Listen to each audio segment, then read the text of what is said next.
Hey guys, welcome to the Grumpy Dungeon Masters. I'm Jay, and my co-host, Is Chris. getting a little better, less Eeyore this time. And we have another special guest with us, 2 weeks in a row, amazing. Ashley, if you want to introduce yourself. Hi, I'm Ashley. Do you need me to say more than that? No, that's perfect. That's very on brand for this podcast. Well, for the people who don't know who you are, go ahead and just let give us your resume, so to speak. Sure. So I'm Ashley Warren. I am a writer, storyteller, narrative designer, educator, etc., etc. Usually anything that has to do with writing, research, and education is where you will find me. I am the co-author of Icewind Dale, Rime of the Frostmaiden. I am the lead writer of Heckna by Hit Point Press. I've worked on some other projects, including Legend Lore and dozens of projects on Dungeon Masters Guild. I'm the founder and director of the Storytelling Collective, which used to be called the RPG Writer Workshop, and we still have that as a program under the Storytelling Collective umbrella.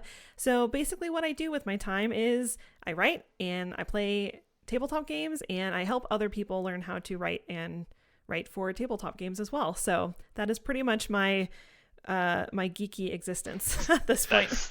That's So, that's an amazing existence. It's working so out well for me. yeah, pretty much everybody's dream job. Yeah.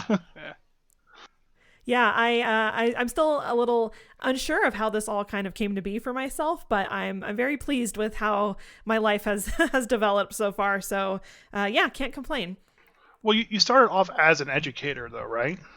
Sure. So I have a background in English literature is what I studied in college, and then I went to graduate school for literacy studies. I always knew that I wanted to do something related to writing and teaching, just because that's what I enjoy. And I've always been a writer in some capacity, just in my life. It's something that I've enjoyed since I was a kid. My parents always really fostered that in me, and I didn't necessarily have dreams to be like a famous writer or something like that. I just knew that as long as I could write and do other things related to literature and literacy, that I would be happy. And so I've just kind of crafted my career with that in mind. But yeah, I consider myself both a writer and an educator, and then I kind of work at the intersection of that. And being a geek, you then get to combine the other aspects of it, the Dungeons and Dragons, or in this case, other RPGs, so forth. Of course. And when I was in graduate school, I did a lot of literacy research on video games, which was definitely like a hot topic at the time. This was like, I don't know, 7 or 8 years ago. And although in retrospect, I wish I would have studied more, Dungeons and Dragons and using that in classroom settings and using that as a literacy tool, because that's a whole current like wave of study, Yeah. which is really cool. Yep. But I like to think that kind of researching literacy in the context of video games really set me up well for teaching narrative design and things like that in the future, because it's all very much related and those communities are really similar. Yeah, we briefly talked. We had Jeff on here last week, Jeff Ludwig, Mm. and like he sort of does somewhat of the same stuff that you do. He wrote for Prince of the Apocalypse and so forth, Hmm. and we talked about it briefly about the rise of Dungeons and Dragons. So I grew up throughout like I started playing Dungeons and Dragons in 1990 in rural Georgia, of all Mm. places. So it was frowned upon, if anything, during that time period. And just over the last, I don't know, 4 or 5 years, it's become massive, like Hmm. out of nowhere.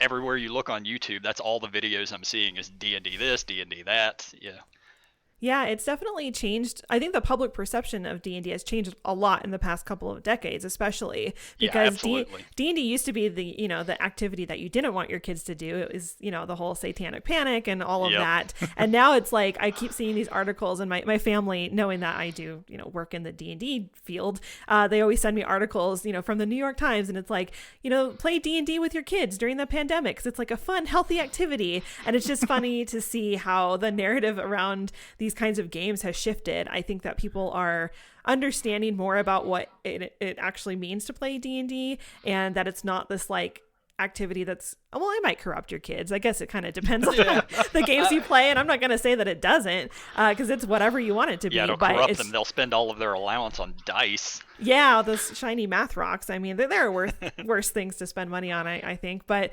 yeah, it's just it's really cool, I think, and a positive thing to see how just the general societal discussion around these hobbies has changed for the better. And yeah, I think the perception is far different than it used to be. Oh, absolutely. So when did you actually get started with D&D? Like specifically, like not really just D&D, but like just tabletop. Were you a kid, or was it more like when you were into college? No, it was well into adulthood. I will say that I knew about D&D when I was a kid, and I've always been a huge geek. I've always been really into fantasy and science fiction and just genre fiction in general. I was a big bookworm. I was into theater, and so I knew that D&D was an activity that somehow brought a lot of those things together. But growing up, I didn't know anyone who played D&D. I mean, if I did, they just never talked about it around me, which I think would have been kind of weird because I was really into fantasy, so I feel like someone would have brought it up around me, but I just didn't have any family members who played. I didn't really have any friends who were into that. I remember looking at some of the old D&D books at the library and just like looking through some of the creature manuals and being like, this is really cool. I don't quite understand how all of this works for the game. Like, I knew it was a game, but I also knew it was like a story that you do with other people. And I just didn't really have a good way into it. And I knew that eventually I would probably play D&D, and like any opportunity that came up for that, I was like, I knew I would be ready to, explore it. But unfortunately, it just didn't really, cross paths with me until adulthood. And it was actually about, 3 or 4 years ago, I think 4 years ago, all of my friends were like, we really want to all play D&D. And most of them were brand new to it, except for one of our friends who had been dungeon mastering for like decades for his siblings and just other people in his life. And he was like, well, why don't I just run a game for all of you? And if you like it, then we can keep playing together. And I was like, yes, please. I wanted to do this pretty much my entire life, and I'm really excited and ready to do this. And so we started playing D&D, and I was like immediately hooked and totally obsessed. And now that's where we are.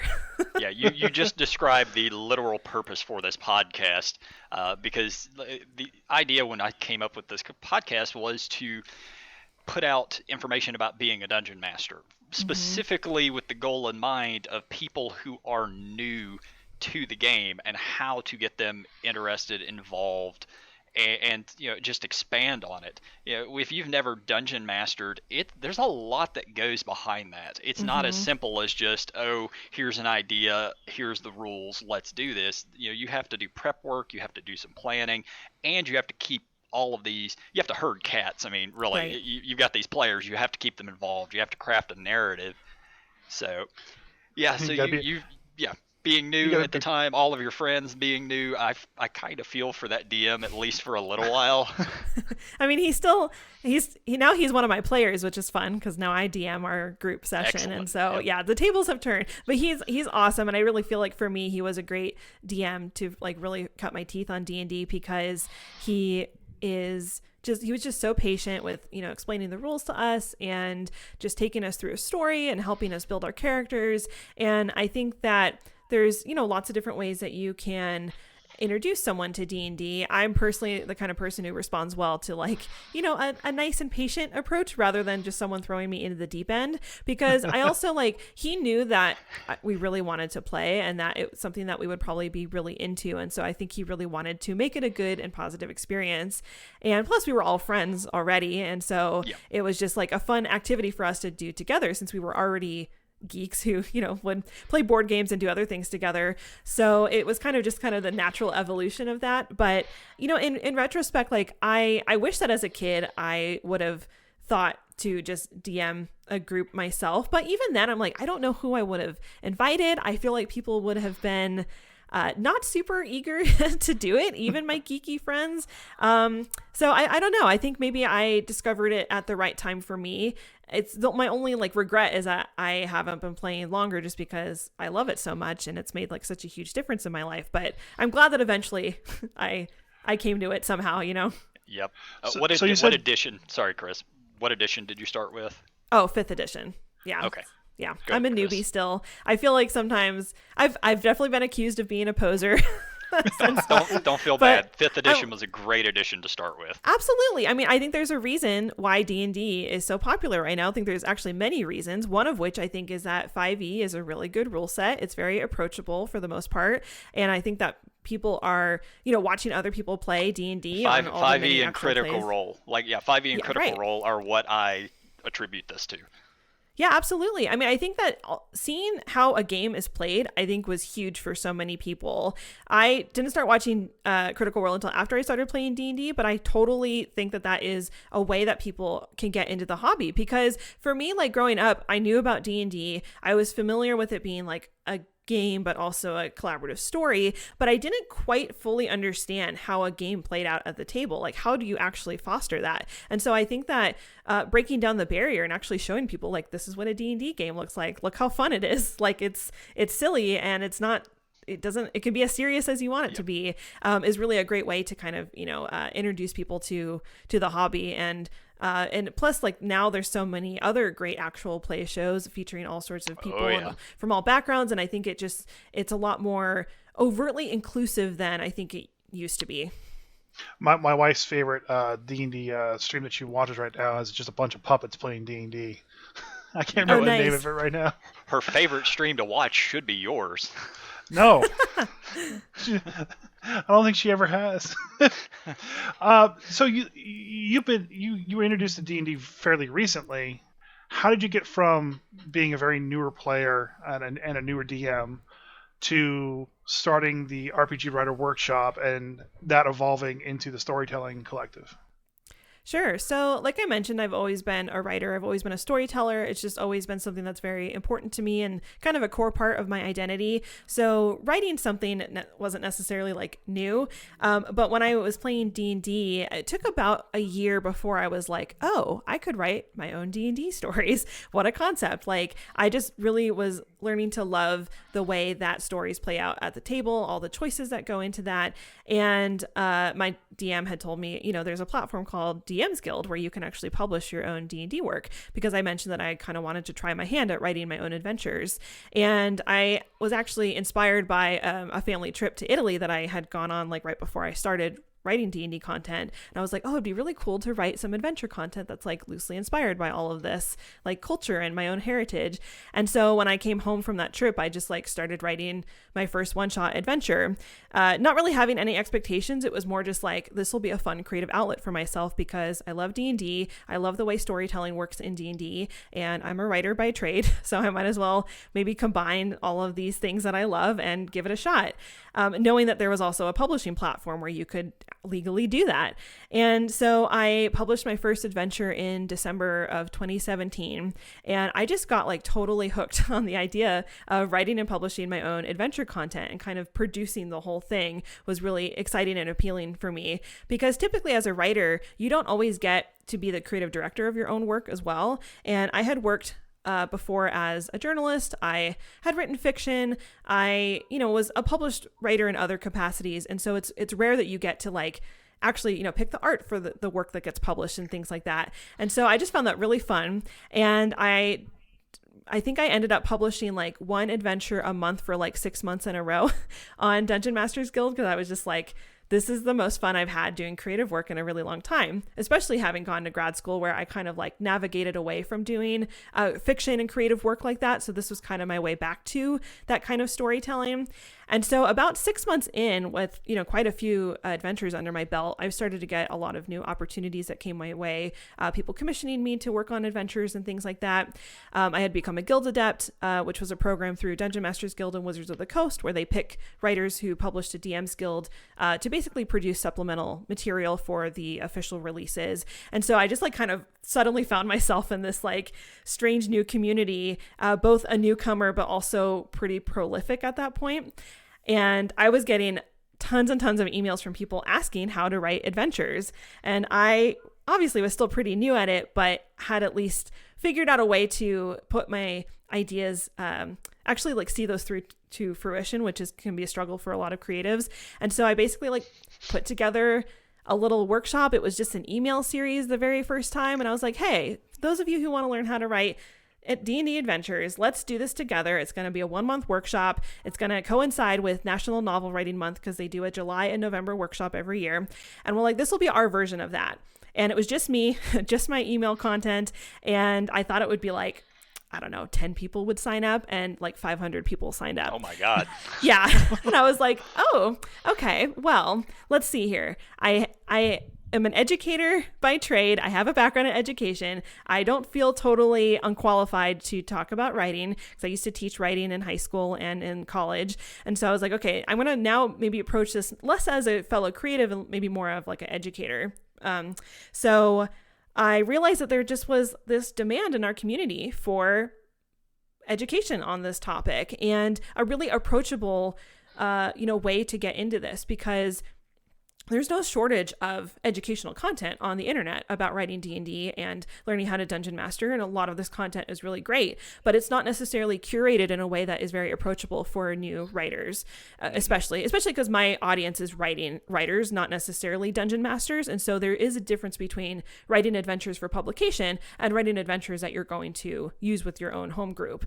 There's some crossover, but my goal was to help people feel empowered to publish. And so, yeah, after that first workshop, I was like, okay, I need to take this a little bit more seriously because there's clearly a lot of people who want to do this, and we have now a huge community.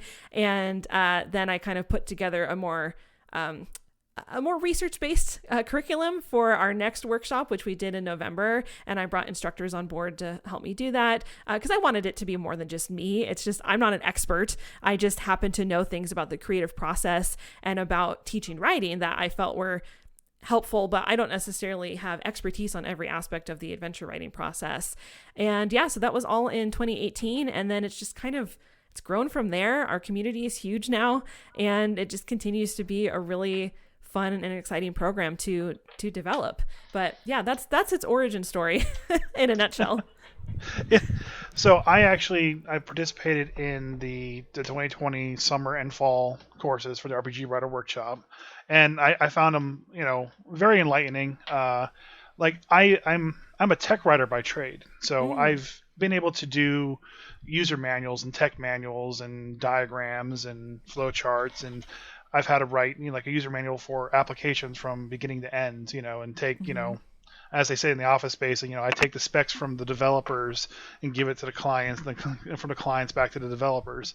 So I was very good at writing tech manuals, and I've always been very creative myself, and I just never thought I could, put the two of those together and release something. I knew I could, but I didn't think there would actually be an outlet for that. And that's why when I saw the course on just some Facebook for the RPG Word Workshop, just on Facebook, I was just like, you know what?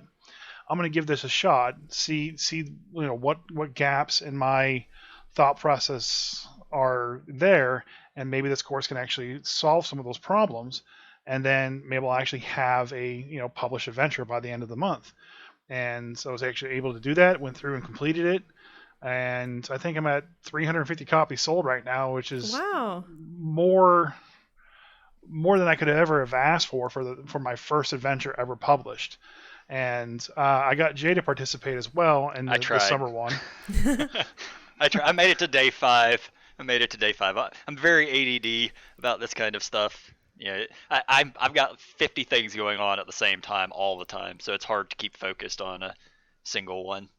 Sure, and that is totally understandable. And we update our curriculum every year, and our goal this year is to try to make our curriculum a little bit more friendly for ADHD students, because that's a lot of people in our community. And there's a lot of really interesting educational approaches to that as well, because having our content be accessible is kind of a core tenet of our program. And we have a lesson about accessibility and how to actually design your document to be accessible. And so accessibility is like such a huge topic. There's so many ways to, that was actually, I just want to point out, the accessibility thing is actually where I bowed out.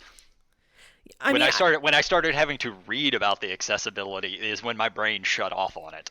Yeah, it's tricky because that lesson, and that's another lesson that we're, kind of restructuring a little bit. It's hard because for that lesson, it's very much about making your documents accessible, in terms of being accessible by screen readers and, blind TTRPG players and DMs. It is important. I agree. It's very important. It's just for somebody like me, that's hard to get through. Sure. Well, it's really, it's a lot of it's really technical because it's like literally about how to set up your document. And so, I mean, that's where, I feel like curriculum developers, myself included, can always do better because we don't want to have one thing be accessible to one group, but that makes it inaccessible to another group. So it's always a balancing act. And that particular lesson has evolved over the years that we've done it. And we're always, adjusting things. That's why we update the curriculum once a year, is because no one workshop is the same. And as our community grows and changes, we try to adapt to that. But and that's kind of like, our perspective on curriculum in general is that there's no one creative process that is going to work for everyone. Like, our goal is not to say like, this is the only way to do something, because that is disingenuous. That's not how creativity works. That's not really how anyone works. Anyone who has very specific writing advice that they say is like the end all be all of advice is kind of full of it. So we really try to base our curriculum off of the fact that like, we're just providing you a general framework. You don't have to do every lesson. You don't have to find every lesson helpful. If we can at least set you on the right path, then that's our goal. We just want to help you get the ideas out of your head and onto paper so that you can publish and actually feel like you're meeting your goals. Because it's discouraging to have big creative ambitions and then feel like the years go by and you don't do anything about those. So that's really what it comes down to for us. Yeah, like even within the few days that I was there was content that I got out of it that was extremely useful and will be in the future. Like, I am in the process of working on things to get to the DM's Guild. And when I am starting to get close to finalizing one of them. So pretty soon I'm going to need some of the content. I know Chris here had some of it that I'll be using for how to structure things, some of the backgrounds and so forth. Like, there was just a lot of information I was able to pull just from those few days. So I'm sure Chris has a whole lot more stuff he was able to get out of it. Yeah, like for me, like I said, I've always been a technical writer, so being able to take, my thoughts and my creative process and the encounters that I've built and the NPCs that I've built and actually put them on paper was never really the issue. For me, it's always been procrastination and, not having a schedule to work in. I find myself not doing the work that I should be doing. So, just joining the course and having that month and saying, hey, you're going to have this thing out by the end of the month was enough for me to, really kick me in a high gear and get the publication out there, and so now I'm sitting, with 2 whole publications, and I'm just waiting for the next summer course to come along. He's going to use these courses every year. That's how he's going to get all of his stuff published.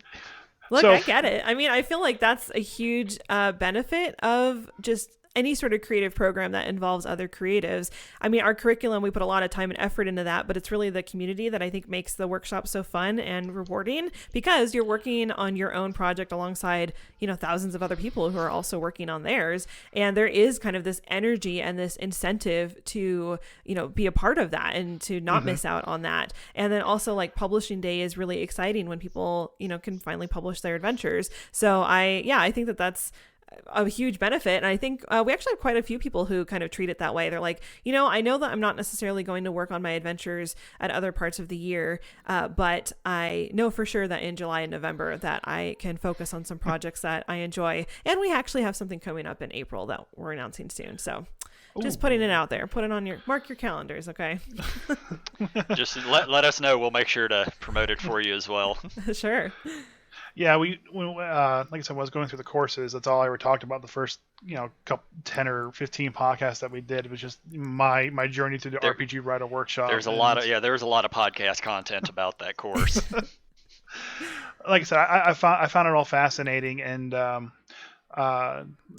definitely very helpful. And I don't think I would be where I am right now in this short amount of time. I don't think a lot of people would. I mean, I've seen a few people who have really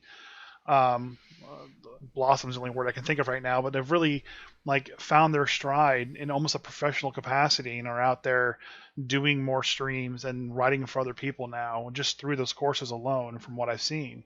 And that's fantastic. I'm also, just to kind of go back on the previous point, you wrote an adventure a month for 6 months straight and became a guild adept. That's a heck of an achievement. Just getting the stuff written in a month and put out at the quality that it was, because I know what you're referring to. That's a heck of an achievement right there. Yeah, that was a really interesting time. Like, in retrospect, I think I just like it unlocked some sort of some aspect of creativity in me that I hadn't really explored in the years like leading up to that, at least not at that level. And I think part of it is that I went into it with no expectations. Like, I had no idea what the audience was on DM's Guild. I didn't know anyone in the community other than the people that I played with in person. And I think that just making things that I wanted to play that I thought were cool and fun and atmospheric, and then like not really having any expectations was kind of a nice change as a writer, because I feel like so much of our time as writers is spent thinking about how our work is going to be received by an audience. And so I just remember being very pleasantly surprised by the audience on DM's Guild. Like, I was not expecting my work to really be engaged with by like so many people, because again, I had no concept of like how many people even went to Dungeon Masters Guild or got adventure content off of there. All I knew was that it was just a platform for publishing that. And of course, the community around Dungeon Masters Guild is so robust now, and it's so active. But at that time, it was still kind of quiet. So it was really unexpected that people would interact with those early adventures of mine. And I remember like when I got a few sales off of my very first adventure, like the day that I published it, and I like texted all my friends and I was like, you guys don't have to like buy my adventure. And they're like, well, we didn't. Those aren't from us. And I was like, okay, well, I mean, that's cool. I guess that people are buying my work. And so that was kind of an incentive too, is like, oh, this is an interesting approach to building an audience as a writer, because I feel like a lot of writers think about doing things the traditional way, especially, I think a lot of us still think of like writing a novel as kind of like the big thing that writers do. Especially people in my life, they're like, oh, I know you write D&D, but like, have you written a book yet? And I was like, well, I mean, yeah, I have actually written whole books, but they're D&D books. Like, they're not, it's a little different there, but, it's been kind of nice building a readership through independent publishing in that way. But yeah, I just was like, I don't know, those like 6 months in a row, I was just so excited and inspired all the time. And I just got into a really good process, which is what really led me to start the RPG Writer Workshop, was that it wasn't so much that I was an expert on it writing adventures, but I knew a lot about process and creative process. And that's something that I'm big on just in all aspects of my life. That's what I work on with my mentorship program and all the programs that we do with the Storytelling Collective. It's all about having a creative process. And that process is unique to each creator. But when you can spend the time to actually form a process that helps you see your ideas through to fruition, you can do any project that you want to do, no matter how big it is. And so that's something that I'm really passionate about. So I just happened to like find a process that really worked for myself and was able to just, put out a lot of work in a short amount of time. I don't recommend necessarily following that schedule because it was a lot. And I wish I could say I slowed down after that, but I did not, because that's when I was very fortunate to start getting some really cool opportunities to write for, publishing companies and things like that. So things actually kind of picked up after that point. And it's only really now that, I hesitate to say things have slowed down, because that's not really the case. I think I'm just more selective now about the projects that I do and put more of my time and energy into the storytelling. As your name grows, you're able to sort of pick and choose what you get to work on, as opposed to taking the first thing that comes your way. Absolutely. I think when you're early on in any creative career, and I've done this in other aspects of my life, like when I used to be a journalist, I would just, take any project that came my way. But like, as you learn your craft and your trade, and you learn like who you are as a writer, you can be a little bit more discerning. And I also learned that like, I really only want to pick projects that really, really excite me, because I know that those are the projects I'm going to do a really good job on, because I know that I'll put everything that I have into those. So yeah, now I feel like I do fewer things, but I like to think that the projects are better for it. And I'm lucky now that I can kind of focus on my own endeavors, which of course is the RPG Writer Workshop, which takes up, a lot of my time with our 10,000 plus member community. And wow. Yeah, From 500 to 10,000 in 2 years. Yeah, it's been an amazing journey. And I mean, I feel like having an online learning program is like I wouldn't have necessarily thought that would be like a dream of mine. But in some ways I've always wanted to like found my own school. So this is kind of, I guess, my way of doing that. But it's kind of funny how creative careers don't always look like what you think they're going to look like. I'd say you succeeded. I mean, you have 10,000 students. I know, it's kind of like, oh, no pressure. Do you happen to know like how many people actually publish something off of the November course for last year? I get that question all the time. I need to actually put together some we have lots of analytics, but not necessarily that number, because it's a little tricky to know that for sure, because a lot of people end up publishing, maybe a couple months later. And sometimes people are hesitant to tell us that. It's like, we don't care when you publish. We want to support you regardless. It's not, just because you don't publish on the publishing day doesn't mean it's not still a huge accomplishment to publish. I think the best way to know that would be to just look at the bundles that we produce at the end of every workshop. We always just like ask anyone who's published to send us their adventure, and then we put them together on bundles on both Dungeon Masters Guild and on Drive-Thru RPG. Again, that kind of leaves out people who publish to itch and other platforms, so eventually we'll put together something like that. I don't know. I mean, I think it was at least 50, but I think more than that. And then I know it was well more than 50, because I think just from the bundles alone there was like 100. That sounds right. I mean, yeah. There's always lots of numbers floating around in my head. Yeah, I'm trying to think, because we had I think we had at least 5 or 6 bundles, and each of the bundles has around 25 titles in it. Is kind of the sweet spot. So, yeah, I mean, that's probably more accurate. I think over the course of the workshop, I think the number is well over 500 adventures at minimum. Wow.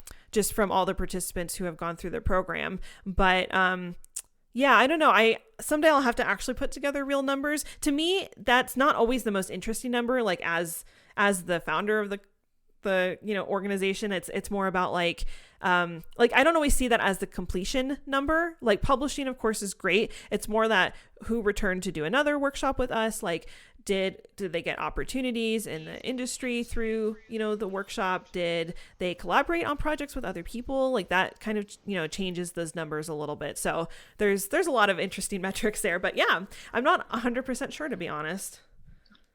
Well, I mean, just the fact that so many people were able to join the course, do the course, and actually publish. That's the main goal. No matter what the number really was, and it's amazing to think that you have that many new stories coming out and being just thrown out into the universe for people to use. And I've gone through and bought and looked at as many as I could, and they're all fantastic. I think your course is doing a really great job of letting people figure out how to put their thoughts down on paper and get it out there for people to look at. And there's definitely some people are better at art, some people are better at NPCs, some people are better at encounters. But just to actually see that this is a growing huge community, and people are just creating so much new work, I think that's just the best thing possible right now, being creative and putting that out in the universe. Yeah, and it's not even necessarily a matter of getting published completely. Just what you can get from a creative writing course in general can teach you a lot about how to build your own encounters for your own own play group. I've been playing D&D, DMing for a long time at this point, and naturally you get better over the years. And everybody, as you've said, they sort of have their own writing process or creative process for doing things, but even going through this type of a course, you can learn other methods to make your own homebrew stuff that much better. Yeah, absolutely. I mean, I think that our courses are whatever you want from them, you can take from them.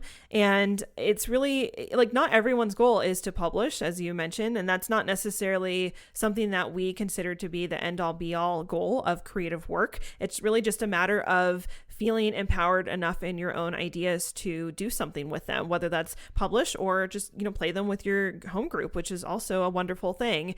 And I also agree that there's no there's nothing bad about more creativity being put out into the world. And it is really exciting every workshop, like seeing all of the new adventure content that starts to, flood Dungeon Masters Guild and Drive Through RPG.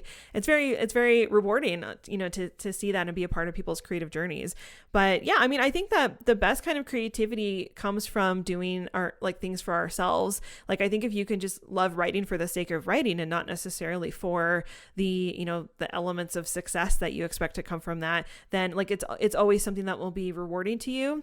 And we really try to foster a healthy mindset around that. Like, we're very anti-hustle culture. Like, we're not going to ever tell you need to stay up all night writing to finish your adventure. Like, that's not something we'll ever recommend. Like, Chris, see, it happens. Well, it happens, and like, I mean, I also do that, especially when I'm on deadline. It's okay, like, but it's part of understanding your process. If you're someone who's like, look, I need to have an all night session in order to see a project through to fruition, that's totally okay. Our goal is to help you make creativity a sustainable and organic part of your life, so that you feel like you're living a creative life, and it's not something that is always hard, because creative work is very mentally demanding, and writing is hard. And to be like a professional writer in any capacity, or any sort of art, really, like, it takes a lot out of us. And so the healthier that relationship can be with our art, the better. And so even though like we focus on, do an adventure in 1 month. Like, I mean, that's a huge ask. We mostly just do that though, because we kind of want to give you, a crash course into the process, and then you can kind of go from there. And it might not be the most amazing adventure you ever write, but at least you finished something and you've been part of a community and part of something really cool. And then hopefully you're excited and inspired to continue doing that. And that's really where, we hope to just foster that excitement in people. But yeah, it's cool. There's nothing to say you can't take those adventures and rehash them later on, add the stuff that you wanted to add or didn't get time to add. Like, there's no reason you can't come back and edit stuff even after it's been posted. Of course, yeah, and that's what's kind of nice about publishing to platforms like DM's Guild and Drive Through RPG, is that you can always revisit your content there and re-upload it, make some changes. We have a lot of writers who do that, because once you write an adventure once and you publish it, you're like, okay, now I have a little bit of an understanding of how that process works. I at least know a little bit about my own process. I've done the thing. Then once you've done it, you learn from that experience, and then your next adventure is inevitably better. And then eventually, when you have enough content out, you might consider going back, and you see things with fresh eyes. When I look back at my early work, I'm like, oh my God, what was I thinking? Like, this doesn't make any sense. But it is what it is. I know with Chris's last adventure he posted to the DM's Guild, like he sort of hit that time crunch deadline, for the 1 month, and he started having to cut things and hash it down. And the adventure itself was a lot of fun. My players, like, I ran them through it and they absolutely loved it, but it was we went through it in about 3 hours. And the initial adventure, when he had it written up, was 5 to 6, I think, Chris. Mm-hmm. Yeah, about that. Yeah. So maybe at a later point, once you've got other stuff and you don't have any other content you're looking to put out, you need to go back and make some changes to it, make it longer, add more ridiculous encounters in there. I feel. Oh, go ahead. Sorry, Chris. I'm saving all my ridiculous encounters for the next one that I plan to have out in April. So now I have 2 things to do in April. Oh Lord. But I know you're very busy, and I know we only have a limited amount of time. So there's a couple things I want to ask you while I had you. Sure. You wrote some stuff for Icewind Dale. Both me and Jay are playing our own campaigns for Icewind Dale right now. His group is, a nice, lawful, good group. We are the good guys. We are by the book. I'm literally running it by the book. Yeah, and I'm also running it by the book. At least I tried until my players decided to align themselves and swear fealty to the Icewind Maiden, or Frostmaiden, and have basically been going through now and basically turning like everything they can, and they're just doing everything for the Frostmaiden. So I had to take the campaign book and flip it on its head. But I was curious, what exactly did you contribute to that campaign setting? When we spoke with Jeff, he mentioned how the Wizards kind of said, here's a bunch of things you can write for, pick one. Was that the same? Like, were you given a bunch of options, or did you write a specific portion of it? Yeah, so it's a little bit of both. When they brought our team together, the writing team, they Chris Perkins had sent us basically like, here's all the chapters and here's all the sections. Let me know kind of what you would be most interested in doing, and then we kind of just divvy it up from there. So I mean, it's been more than a year since I worked on this book, so let me see if I can remember the sections that I worked on. So I wrote, I think it's still chapter 6, Oral's Abode. I wrote that chapter. It was actually different. That's actually where I'm at right now. Oh, nice. You're in Grimskull. Yes, I'm my players are standing out front of Grimskull. Yes, cool. Yeah, that was a really fun location to write for, and just that whole chapter in general. And it's funny because that chapter was actually a different chapter number when I wrote it, and so it's so interesting like how much changes during the playtesting process and things like that. So I wrote that chapter. So that was kind of like my big section, but I also wrote, let's see, I think it was the East Haven quest line, the Dugan's Hole. I wrote the Jarlmoot chapter, which is like the Ring of Frozen Frost Giants. Yep. Let's see, I wrote Ongajuk's Bell, who's like the cool whale that you can befriend. So you wrote East Haven, Ongajuk's Bell, Jarlmoot. Yeah, I'm trying to think. all the good ones. No, I don't think that's true. Honestly, like it was so, I loved our writing team so much. We just we have such a good like bond now, having gone through that experience together, and I genuinely love all of the things that everyone else wrote. I just think that the book is stronger when you have, unique voices on it. Yeah. I'm trying to remember what else I wrote. I mean, that's probably most of it. It's all just a matter of like, that is a lot, yeah. I mean, the book is, as you both know, it's fairly substantial, and a lot of people work on these books, and our writing team is, it seems big, but when you're producing a book of that size, it does come down to, pretty sizable assignments for each person. So I mean, I'm definitely proud of my contributions. There's a character, I always get this as an Easter egg. There is a character who's named after a piece of IKEA furniture. So if you notice that, then I guess you win a prize. I don't know. I need to think of some sort of like. Can you at least give us a hint what part of the book they're in? Let's see. If you could remember. I think it might be in Oral's Abode chapter. No, I actually can't remember. I don't know. I need to have my answers ready for this because I get asked that a lot, and I'm just like, oh, let me think. This is we wrote it in 2019, so it's been a little while since I've remember the material. Now that you've mentioned it, I'm going to find it. Yeah, it's slightly altered. It's not exactly the same name, but I had taken inspiration from a piece of IKEA furniture. Also, forgetting that is where I had got that inspiration, because I keep a list of cool names just in a document for use in D&D material. Obviously, you always have to have your list of cool names, and I pulled that one, so I was like, oh, that sounds rad. And then it was only later that I was like, oh, I remember where I got that name. See, I unfortunately, as a DM, I fail horribly at that. I have so many NPCs named Steve and Bob, just tons and tons of Steves and Bobs in my world. Yeah, I mean, I think that every DM feels that way. I feel like my list of names I need to employ more when I'm DMing, because it's usually for writing projects. I feel like me as a writer and me as a DM are two very different people. I'm a very lazy DM, but I think it's because I write D&D content that by the time I go to DM, it's like, oh, this kind of feels like work. Yep. I mean, I enjoy it. I don't want to make my players.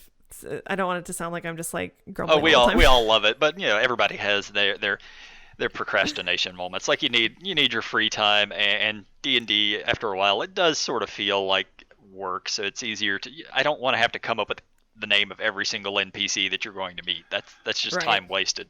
I need to plan better encounters or monsters or this and that. Right. Yeah, I name all my NPCs Steve when I can't think of something. So I told my players, hey, if you run across a Steve, you're so off book right now, I don't know what you're doing. And so I was putting my daughter to bed last night, and my wife was reading a Goldilocks and the Three Bears story, and she was kind of changing her voice for it to be the Papa Bear, the Mama Bear, and the Baby Bear. And I called her out on not having, not changing her voice enough, because that's everyone's complaint for me as a DM is I don't change my voice enough, and all the NPCs sound the same. So I called her out on that, and she goes, "Yeah, whatever you say, Steve."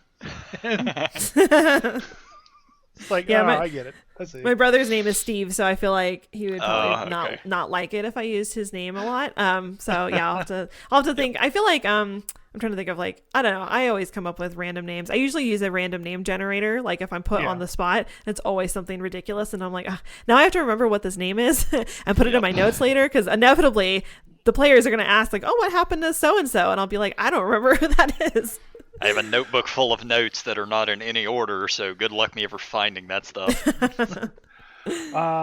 So one thing we ask all our guests to do is to add a little bit of story to Craig. Jake, can you go ahead and just explain who Craig is for those who don't know? Okay, for those who are not aware, Craig is the program that we use that records the podcast some of the time when he works properly. We have decided that we kind of treat him like another person in the chat. Occasionally we talk to him and so forth, and we decided we're going to make him a PC at some point. We're going to actually create the character. So slowly but surely, we've had every guest give us another little piece of his backstory. And mind you, it doesn't have to necessarily be backstory. You could just give him a stat if you wanted to. You could just give him little details that you want. So currently, Craig is a full orc bard from a barbarian tribe who has an older brother named Trevor who bullies him. Now, Craig only plays wind instruments, whereas the orcs, they like to play drums. So he gets picked on for that. He also has a fairy that hangs around with him, goes by the name of Flicker. And our last guest gave him a bag of holding named Ordu that used to be an ogre. It's just the head of an ogre that the players or the people turned into a bag of holding. So that's what we have with Craig for the moment. So, Ashley, if you don't mind, try to come up with something else for this ridiculous character's backstory. Okay, so Craig has a familiar, right? You said that he has like a fairy friend? Yeah. Yep. Okay, that was going to be my thought, but let's see. Okay, well, he has a bag of holding. So I feel like Craig would be like a collector of some sort. I mean, can see that, yeah. So, I mean, other than, a random head. I mean, that is a weird thing to have, a bag of holding that was an ogre's head. Oh, mind you, Ordu occasionally talks to him. Asked him to feed it occasionally. Sometimes he gets things back, sometimes he doesn't. But okay, so yeah, I feel like that relationship would constitute, having some sort of like collection or something that he's always on the lookout for, so that he could feed his friend, his bag. So what is it he collects? Any ideas? Like looking around my office. What's something? Yeah. Well, let's see. I collect pocket knives. So okay. I'm gonna say I do. I have a pocket knife drawer in my library. I have a little library cabinet in my office, and there's a drawer called Stabs, and it has pocket knives that I've collected. So I would say that's my weird collection. If that says something about me. Craig is a collector of stabby things.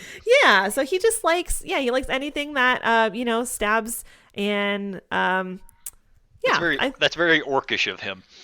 Yeah, and he's got he has some refined taste. Only the best stabs for Craig. Yes. So I'm going to say that Craig, he uses his bag of holding to store all the cool knives that he encounters on his adventures. Yeah, so he is a collector of fine stabby things. Yes. Only the finest for him. Only the finest. That's awesome. Excellent. All right, well, so last but not least, we also ask all our guests to share their grumpiest DM story. What was yours?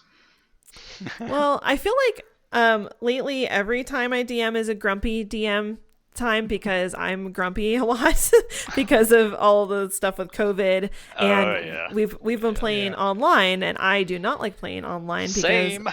Yeah, you're not the first to agree with me on that. Unfortunately, it feels like a lot of people I talk to are like, oh, it's good in some ways because you can play with people who might not live near you. So there's of course, lots of benefits to that. But my group that I play with are all people that I know in real life, in person. And so part of the fun was getting together at my house and playing D&D. So now that we don't do that, I don't love it. And our sessions they're way shorter than they used to be, just because I hate being on Zoom for long periods of time. So I feel like every time we start to play, I am grumpy and usually complaining to my players. I guess I'm just in grumpy DM state most of the time. Let's see. I don't know. I mean, I think for the most part, I'm a really nice DM. I am always kind of, I feel like sometimes I probably make things too easy for my players. I should probably stop doing that. I just really want them to succeed. I want them to meet their goals and feel fulfilled. So I will say that recently they attempted. So the adventure led them to this grand manor. We're playing through Dragon Heist, Waterdeep Dragon Heist, and they get to this manor because they're looking for this rogue nimble right, who might have this item that they're looking for. And my players are very thoughtful and very strategic, and sometimes I just want them to just do something because they're just always and I feel like I need to reward that part of them, but also I'm just just decide. I feel like they overthink everything because I think they're so wary of everything. They assume everything's an enemy, everything's a mimic, and that hasn't really been the case in the campaign. So I'm not sure why those are their expectations. But they came up with this elaborate ruse to enter this manor. I thought they were just gonna break in. One of them's a rogue, so I was like, okay, they're just gonna lockpick their way in. But no, they decided to pretend to be rat exterminators, and they came up with this whole pitch. They're like, hey, we're here to deal with the rats that are in your house, and of course the cultists who were occupying this house were like, no, we don't need that. And so they basically came up with this whole scheme, and then they were basically surveying the whole campus that this house, this manor is based off of, even though there was an open door in the back the whole time. And I was just like, hey, you guys know that there's an open door in the back that you've already found. Cause they're like, well, we're going to climb up the balcony instead. I don't know. So so me being a grumpy dungeon master, I was basically just reminding you, here's the information that you have that you've already uncovered. I was like, I'm not trying to force your hand here, but you're making this extremely complicated for yourself. That is what we refer to as the clue by four. Sometimes you have to beat them with the clue all the time. Yeah. Well, it's they already discovered it. If they hadn't already found, because they basically were we're going to walk around the perimeter of the house. We're going to go up to the balcony. We're going to try all the doors. And there was one door that they try and it was open. And then they're like, okay, well, we're going to go back up to the balcony and try to open that door that is locked. And I was like, well, okay, that there's already a place it's in the back, probably a better entrance. I don't know. Probably just thought it was a trap or something. It's too easy. The door's open. They're so suspicious, and I'm like, look, you're in a city that isn't it's a fun campaign because Waterdeep is such a cool city, and it's not always a city where there's lots of crime happening. It's not like in other places where you should be always on high alert. There's plenty of fun and nice things to encounter in Waterdeep, but they're just very hesitant. They're very thoughtful. I mean, this is why they always do really well in battle. I really need to beef up the enemies because they just do too well. And I'm just at some point, this has to be a little bit more of a challenge for you. It's not even, I mean, I feel like the enemies that I put against them usually are pretty challenging for their level, but they're just really smart players. So, and I just need to be a smarter DM. Yeah. But quality of player can definitely force an adjustment when it comes to encounters. Oh, for sure. And it's go ahead. I keep throwing my players through deadly encounters, and just I keep upping it every single time, and they're just breezing through it. Okay, what am I doing wrong? Why aren't they dying? Yeah, every session or every time they go into combat, there's always one character who ends up, taking a lot of the damage and stuff, but it's just they always seem to somehow roll really well or just navigate the situation really thoughtfully. So I don't know. I just need to put them up against really smart villains, which is part, eventually we'll get there. But yeah, it's fun. I mean, I love my group. They're so much fun to play with, but it's funny because sometimes I'm just I don't want to force you to do anything you don't want to do, but I'm just going to remind you of the information that you've already collected so that you can make an educated decision. Yeah, I do that a lot as a DM. I will, I do it as a player too. Like as a player, I'm a very, very strategic player. I will lay out our options to the group constantly, and as a DM, I do the same thing. I will throw out the options, and I will remind them of the options multiple times, just so they know exactly the routes they can take. And like if I'm doing it in person, I don't do that as much. But when you're playing online, you sort of have to control where your players go because you have to Mm-hmm. have the map. You got to have the map set up and all the tokens and so forth. No, it's more than I do. We just play on Zoom, and Oh, I okay. I sometimes just screen share. Lately, I just screen share the map of Gotcha. Waterdeep. I And run on that's Roll20, and Chris runs on Foundry, I think. Yeah, I actually downloaded a program called Foundry and do my maps through that. And I figured, hey, since I'm already going to be doing this interactive, like the players can actually control their tokens on my end, and I have animations and stuff like that, and big maps and line of sight and all that stuff. It's like, since I'm going to put all this work into this online, D&D game, I might as well stream it, and that's why I've been streaming my D&D games for the past couple months. yeah, that's But actually, awesome. They spent yeah, 4 weeks in a Dark Dwarf stronghold. Just saying, 4 weeks in the Duergar stronghold. It happens. Yep. So we're at the hour. I know you said you had another meeting after this, so I don't want to keep you from that. I do want to thank you greatly though for joining us with us today and talking with us, and hopefully we can get you back again sometime soon and talk some more D&D stuff. Yeah, that was a lot of fun. I had a good time. Yeah, thank you for having me. I would be delighted to come back. My schedule so far this year has just been a little unpredictable and hectic, but hopefully it won't last forever. So yeah, Well, I'd be you'll be glad launch to the come whole back. website, so I mean, you get some passes. All I'll right. take that. All right. Well, again, thank you very much. It was an honor having you on, and I look forward to the next course and for the RPG Writer Workshop. And I'll do my best to get Jay to participate again this time. I think I'll be able to this next time. Yeah, I'll I try. think you'll like some of the updates that we're making. It'll definitely be a different new experience. So I hope you'll come back. Yeah, I'll give it a shot. All right.